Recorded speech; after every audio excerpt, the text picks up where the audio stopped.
Good evening, guys. Sorry it's a late one. As promised, going to start uploading once per week. Kind of insights on how to kind of get your business going off the ground, that landscaping, gardening, whatever, that kind of realm of work. So one of the things I'm going to touch on now, it's not going to be a long video, is regarding your quotes. So when you go out and you're speaking to customers, take your measuring devices, whether it's laser, measuring wheel, tape measure, whatever it is, take that with you, take a notepad, ask as many questions as possible. Have they had anyone out before? Have they got any ideas? Have they got any pictures they want to use? Pinterest is a great one, a lot of people use it. Have got any ideas what they want? Get all that information and then measure up. Once you've got all that information you've measured up, tell your customer you will get the quote back to them in a couple of days. You don't quote there and then, because if you quote there and then, you come across with the idea that you are desperate. You need to ring your suppliers, you need to ring around, get the best prices for everything. Once you've got that information, mark it all down at the price that's on the website, wherever you get it from. Mark that price down, then add your 20% on, your 30%, whatever your cost is, your materials is, plus your profit on them.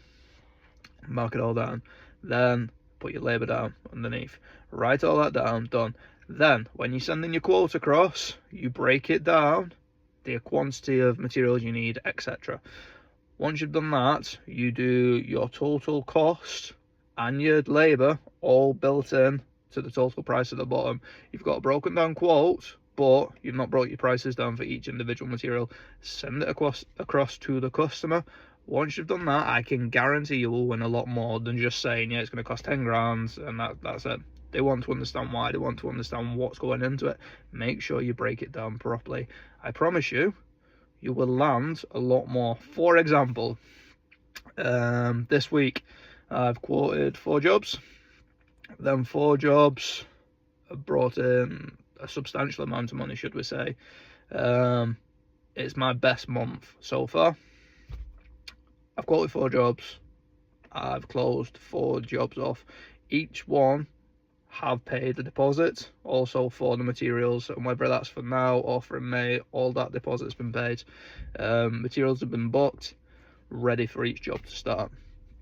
That's how I do it, and then the remaining balance is paid once you complete the job. And I tend to keep a card reader on me, or they do bank transfer there and then. Don't bother taking cash, it's always card reader, bank transfer. Do it there and then.